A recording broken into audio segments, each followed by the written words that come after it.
నిన్న రాత్రి యానంపల్లి గ్రామం డిచ్పల్లి మండలంలో జరిగిన సంఘటన టీఆర్ఎస్ ఎమ్మెల్యే ఒక గూండా మాదిరిగా ఆయన కొడుకు వాళ్ళకి సంబంధించిన గూండాలు భారతీయ జనతా పార్టీ చేసింది ఏంటంటే బూత్ కమిటీలు వేసుకున్నది.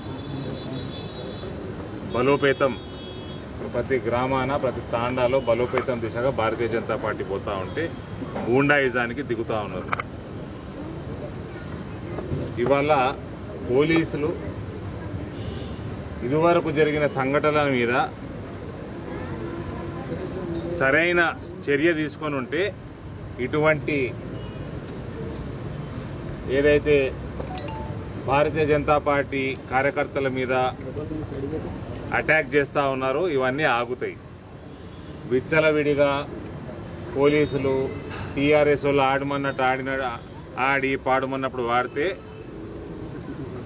ఈ రకంగానే ఉంటుంది. దీనికి బాధ్యత పోలీస్ యంత్రాంగం. టీఆర్ఎస్ పార్టీ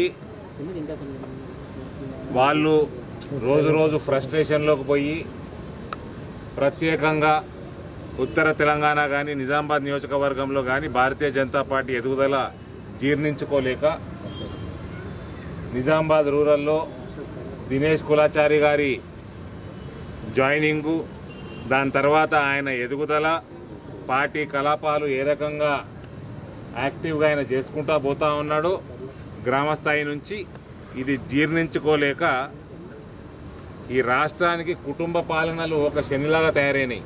రాష్ట్రంలోనేమో కల్వకుట్ల కుటుంబం, ఈ నిజామాబాద్ రూరల్లోనేమో వీళ్ళు ఈ బాజిరెడ్డి కుటుంబం, మళ్ళీ వాళ్ళకు ఒక ఎక్స్టెండెడ్ కుటుంబం ఆ రాములని ఎవరో. నువ్వే మాట్లాడాలని అందరి గురించి. రౌడీయిజము అంటే ఏమనుకుంటున్నారండి? కొడితే భారతీయ జనతా పార్టీ వెనక్కి తగ్గుతుంది అనుకుంటున్నారా?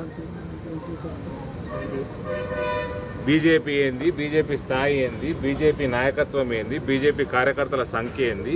మీ ముఖ్యమంత్రినే లోపలేసి తొక్కుతారు ఈడీలలో. 4 రోజులు ఆగుండ్రి. సిబిఐ కేసులు, ఈడీ కేసులు మీ ముఖ్యమంత్రి కొడుకు, బిడ్డ మీద అన్నీ తయారై ఉన్నాయి. ఏ కేసులు వదిలిపెట్టేది లేదు. ఇవాళ మీకు పోలీస్ యంత్రాంగం మీకు సానుకూలంగా ఉంటుంది. 2 ఏళ్ల తర్వాత మళ్ళీ కేసులు తెరిపిస్తాం.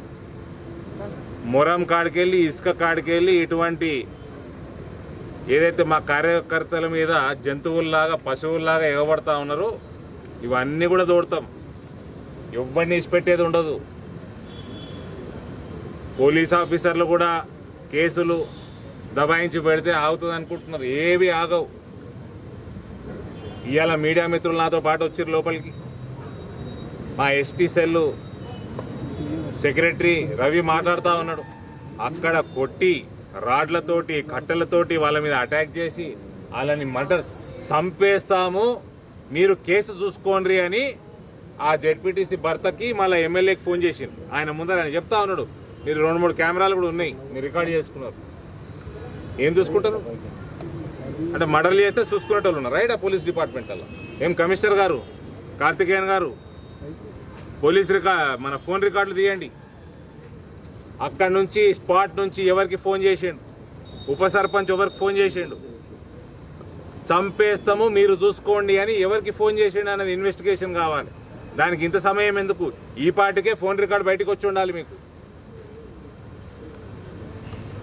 దీని బాధ్యత పూర్తిగా కమిషనర్ తీసుకొని ఈ ఇన్వెస్టిగేషన్ మొత్తం కార్తికేయన్ గారే పూర్తిగా పర్సనల్గా చేస్తేనే, ఆయన దీన్ని ఒక కొలిక్కి తెస్తేనే ఇక్కడ ఉన్న కల్పరేట్స్ని జైలు పాలు చేసి లాంగ్ టర్మ్ 307 బుక్ చేసినట్టు తెలుస్తూ ఉంది.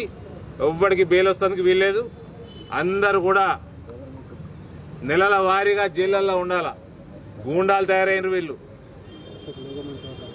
మీరు గనక కార్తికేయన్ గారు మీరు గనక ఇది ఈజీగా తీసుకుంటే మాత్రం law and order situation Nizamabad జిల్లాలో అధోగతి పాలవుతుంది.